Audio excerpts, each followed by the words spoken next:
maanguddoonni nu gidduu jirtan ulfaadhaa gooftaanis jiraachisnaan jiraattan ameen salphaa miti baramma kana umuriimma kana mana Waaqoo keetti dabarsuun salphaa miti hojii wangeelaa irratti dabarsuun salphaa miti kun ulfina Waaqayyooti kun gochaa Waaqayyooti ameen kanaaf baay'ee keessa namaa cabsa namatti dhageessisa utuu harkaa mucucaannu utuu dadhabnee al tokko gara booddeetti deebinu si'a tokko mootu dinnee garaa jabaannu utuu nu sossobu utuu nu urursu utuu nu haxaa'u si'a tokko immoo akkuma abbaa hamaa goonee nyaara tibannee utuu dhedheekkamnu jaalalaan immoo nu booji'ee nu jiraachise ameen ameen kanaaf yemmuun oolmaa Waaqayyoo faarfannaa baroota kanaan dhaggeeffadhu dadhabbii koo silaalaan ture san keessa darbe dagannaa koo silaalaan ture yemmuun sokkuuf keessa gooftaan duukaa bana deebisa fayyaade ameen kanaaf mana isaan wayya ameen jedhame mee sanaa wayyadhaa walgaati manuma isaa wayyadhaa ameen isuma wajjin jiraachuu wayyadha hallelujaa inni bara baraan ulfaatu ameen ulfaatu egaa faarfataa Waaqayyo nu ergeera innis faarfataa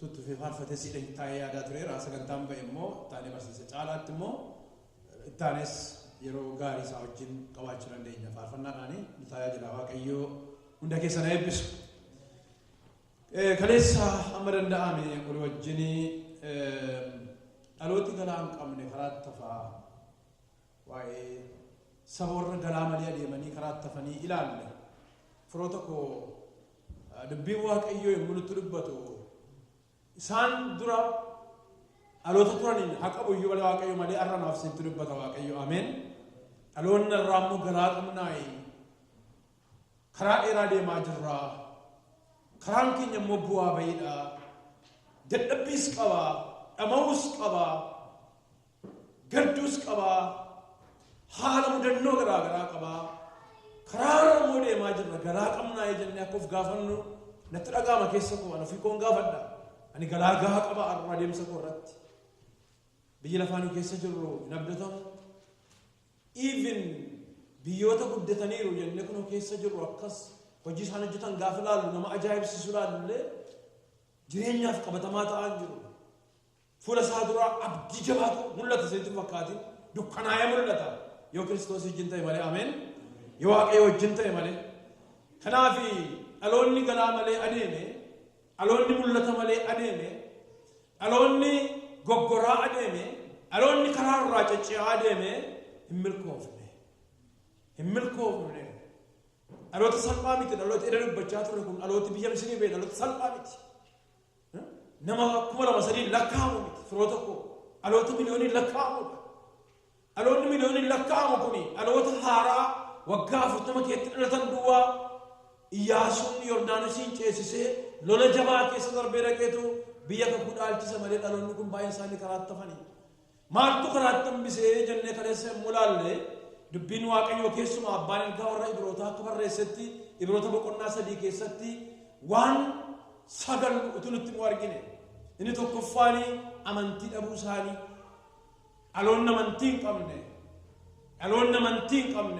dhaloonni mul'ata hin qabne dhaloonni Waaqayyoon hin sodaanne fagoo ga'uu akka dandeenye hubanne gooftaan keenya Yesuus Kiristoosis bara kakuu haaraa keessatti cimsee kan dubbate amantii qabaachuun barbaachisaa akka ta'e amantii malee Waaqayyoon gammachiisuun akka hin danda'amne abbaan ergaa warra Ibrootaas dubbateera kanaaf amantiin nu barbaachisa mana Waaqayyoo keessa taa'uu keenya qofaa miti itti gammannee faarfachuu lallabuu barsiisuu mul'ata himuu oolmaa Waaqayyoo dhaabannee galateeffachuu qofaa miti amantiin nu barbaachisa amantii mi amantii jedhaan booddee mi amantiin nu barbaachisa jedha amantiitti guddachuun jedhame amantiitti guddachuun nu barbaachisa ameen nu warra amantii qabaniif warra lubbuu isaanii oolfataniidha malee warra dugda isatti gatan miti jedha ameen kanaaf kaleessa akka laalletti amantii dhabuun dhaloota sana akka miidhe lammaffaa guungumuun akka isaan miidhe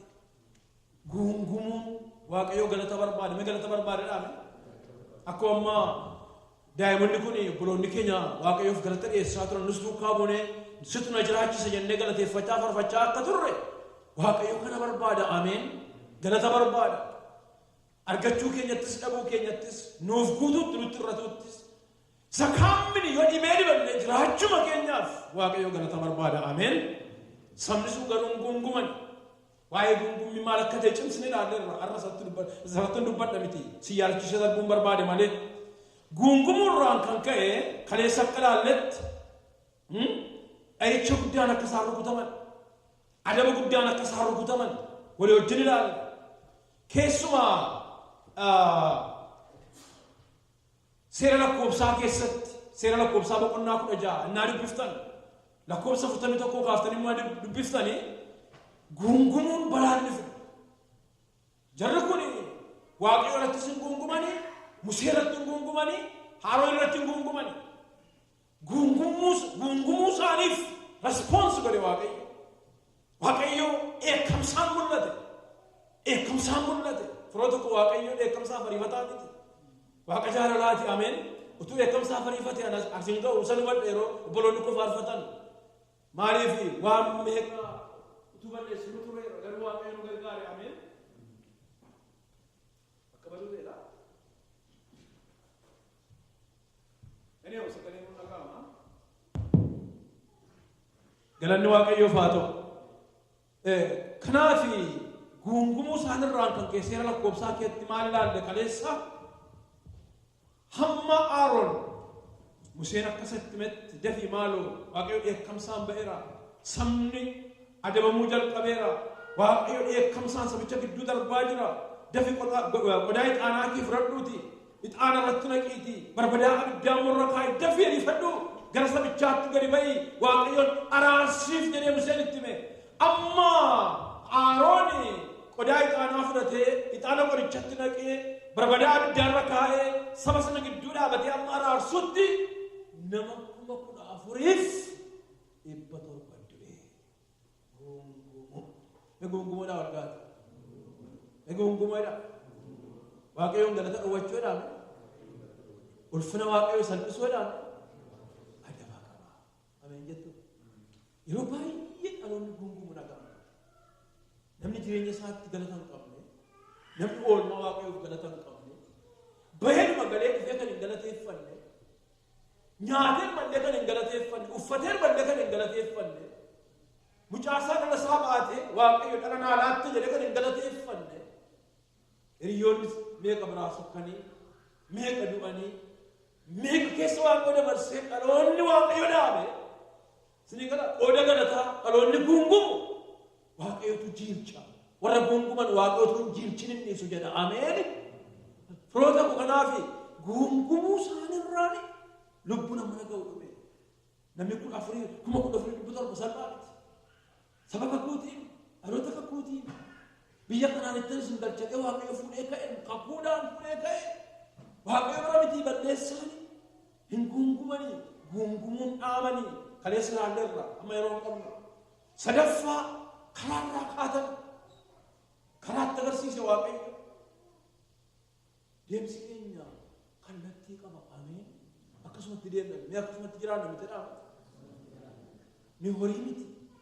Bineensa kan biraas nama Waaqayyo waan addaan keessa kaa'e. Waan bineensa keessan kaa'e. Uumama kan biraa fillaatiin waan addaan keessa kaa'e. Kanaaf uumee akkasumatti jiraadhaa jedhamiti. Kallattii jireenyaa nutti agarsiise. Kallattii deemsaa nutti agarsiise. Akkuma Daawitiin jedhe kaleessa ilaalleera waan gochuun siif ta'u si hubachiisa. Karaa irra deemuun siif ta'u sittan agarsiisa. Ija kootiin sin to'adha akkuma jedhe. Si duran bu'a akkuma jedhe. Abrahaamiin jedheera Waaqayyo. Sihaaq Yaaqoobitti dubbateera Waaqayyo. Raajotatti dubbateera Waaqayyo. Saba isaatti dubbateera Waaqayyo. Sakaan miti galaana keessa yommuu dabartu. Ibidda keessa illee yommuu dabartu. Haadha mijanna keessa yommuu dabartu. Natu si wajjin jira. Natu si geggeessa ni jedha Waaqayyoon ture. Garuu kallattii Waaqayyotti agarsiise dhiisuudhaan karaa Waaqayyoon isanii karaa ofii isaanii qabachuudhaan karaan sun isaan hin baafne. Karaan sun karaa du'aa ta'e. Karaan Waaqayyo irra hin jirre. Karaan Waaqayyo hin geggeesse.